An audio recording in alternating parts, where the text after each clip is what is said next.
जय श्री कृष्णा। आप सभी का स्वागत है मेरे YouTube चैनल गोपाल दीवानी में। फागुन मास के कृष्ण पक्ष की एकादशी तिथि को विजय एकादशी का व्रत रखा जाता है। इस दिन व्रत रखते हुए भगवान विष्णु की पूजा और पाठ की जाती है और विजय एकादशी व्रत कथा का पाठ किया जाता है। यदि आप अपने किसी कार्य में सफलता प्राप्त करना चाहते हैं तो आपको विजय एकादशी का व्रत करना चाहिए। प्राचीन काल में कई राजा महाराजा इस व्रत के प्रभाव से अपनी निश्चित हार को भी जीत में बदल चुके हैं। विजय एकादशी का व्रत के बारे में पद्म पुराण और स्कंद पुराण में अति सुंदर वर्णन मिलता है। कहा जाता है कि जब जातक शत्रुओं से घिरा हो तब विकट से विकट परिस्थिति में भी विजय एकादशी के व्रत से जीत सुनिश्चित की जा सकती है। कहा जाता है कि विजय एकादशी का व्रत करने से कष्टों से मुक्ति मिलती है। वनवास के दौरान जब श्री राम ने रावण को युद्ध करने जाना था, उन्होंने अपनी पूरी सेना के साथ इस महाव्रत को रख कर ही लंका पर विजय प्राप्त की थी। भगवान श्री राम ने इस व्रत को धारण किया और सागर का सेतु का निर्माण कर लंका पर चढ़ाई की।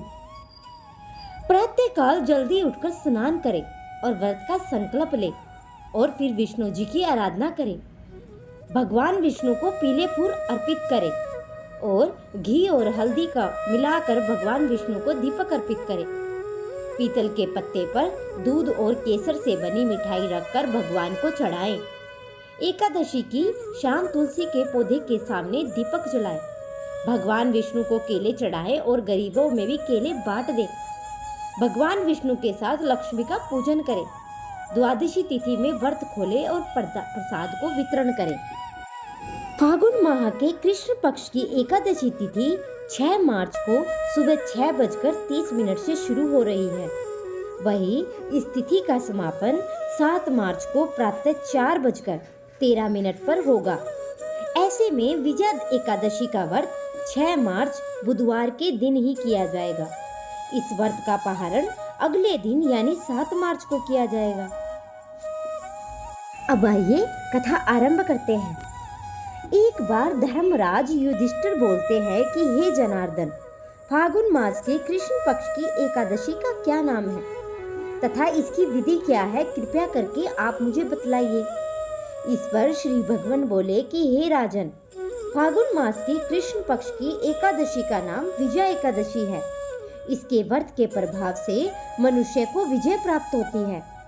यह सब व्रतों में उत्तम व्रत है। इस विजय एकादशी के महत्व व स्मरण व पठन के समस्त पाप नाश को प्राप्त हो जाते हैं। और एक समय देवा ऋषि नारद जी ने जगत पिता ब्रह्मा जी से कहा कि महाराज, आप मुझे फागुन मास के कृष्ण पक्ष की एकादशी का विधान कीजिए। इस पर ब्रह्मा जी कहने लगे कि हे नारद, विजय एकादशी का व्रत पुराने तथा नए पापों को नष्ट करने के लिए किया जाने वाला है। इस विजय एकादशी की विधि मैंने आज तक किसी से भी नहीं कही। यह समस्त मनुष्य को विजय प्रदान करने वाली है। त्रेता युग में मर्यादा पुरुषोत्तम श्री रामचंद्र जी ने जब 14 बरस का वनवास हो गया था, तब वे श्री लक्ष्मण जी तथा सीता जी सहित पंचवटी में निवास करने लगे थे। वहां पर धृष्ट रावण ने जब सीता जी का हरण किया, तब इस समाचार से श्री रामचंद्र तथा लक्ष्मण अत्यंत व्याकुल हो गए और सीता जी की खोज में चल दिए। घूमते ही घूमते जब वे मरणासन जटायु के पास पहुंचे तो जटायु ने उन्हें सीता जी का वृत्तांत सुनाकर स्वर्गलोक में चले गए। कुछ आगे जाकर उनकी सुग्रीव से मित्रता हुई और बाली का वध किया। हनुमान जी ने लंका में जाकर सीता जी का पता लगाया और उसने श्री रामचंद्र को सुग्रीवा की मित्र का वर्णन किया। वहां से लौटकर हनुमान जी ने भगवान राम के पास आकर सब समाचार कहे। श्री रामचंद्र ने वानर सेना सहित सुग्रीव की संपत्ति से लंका को प्रस्थान किया। जब श्री रामचंद्र समुद्र के किनारे पहुंचे, तब उन्होंने मगरमच्छ आदि से युक्त इस अगाध समुद्र को देखकर लक्ष्मण जी ने कहा कि इस समुद्र को हम किस प्रकार पार करेंगे।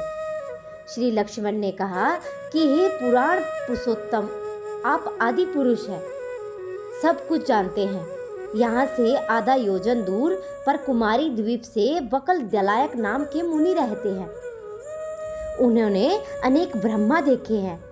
आप उनके पास जाकर इसका उपाय पूछिए। लक्ष्मण जी के इस वचन के सुनकर श्री रामचंद्र जी वक्दलाभ्य ऋषि के पास गए और उनको प्रणाम करके बैठ गए। मुनि ने भी उनको मनुष्य रूप धारण किए हुए पुराण पुरुषोत्तम समझकर उनसे पूछा कि हे राम, आपका आना कैसे हुआ। इस पर रामचंद्र जी कहने लगे कि हे ऋषि, मैं अपनी सेना सहित यहाँ आया हूँ और राक्षसों को जीतने के लिए लंका जा रहा हूँ।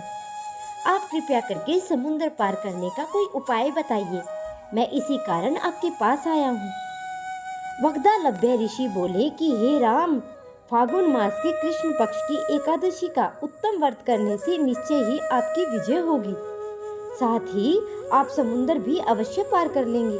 इस व्रत की विधि यह है कि दशमी के दिन स्वर्ण, चांदी, तांबा या मिट्टी का एक घड़ा बनाएं और उस घड़े में जल से भरकर तथा 5 पल्लव रख वेदिका पर स्थापित करें। उस घड़े के नीचे संत जना और ऊपर जौ रखें। उस पर श्री नारायण भगवान की स्वर्ण की मूर्ति स्थापित करें और एकादशी के दिन स्नान आदि से निर्वित होकर धूप, दीप, नैवेद्य, नारियल आदि से भगवान की पूजा करें। तत्पश्चात घड़े के सामने बैठकर दिन व्यतीत करें और रात्रि में ठीक उसी प्रकार बैठे रहकर जागरण करें। द्वादशी के दिन नित्य नियम से निर्वित होकर उस घड़े को ब्राह्मण को दे दे। हे राम, यदि तुम इस व्रत को सेनापतियों सहित करोगे तो तुम्हारी विजय अवश्य होगी। श्री रामचंद्र जी ने ऋषि के कथानुसार इस व्रत को किया और इसके प्रभाव से दैत्यों पर विजय हुई। हे राजन, जो कोई मनुष्य विधि पूर्वक इस व्रत को करेगा, दोनों लोकों में उसकी अवश्य विजय होगी। श्री ब्रह्मा जी ने नारद जी से कहा कि हे पुत्र, जो कोई इस व्रत के महात्म्य को पढ़ता या सुनता है, उसको वाजपेयी यज्ञ का फल प्राप्त होता है। तो ये थी फागुन मास की विजय एकादशी की व्रत कथा। आप सभी को कथा कैसी लगी, आप कमेंट करके जरूर बताएं। अगर वीडियो पसंद आई हो तो मेरे चैनल को सब्सक्राइब करें, वीडियो को लाइक करें और कमेंट में जय श्री कृष्णा अवश्य लिखें।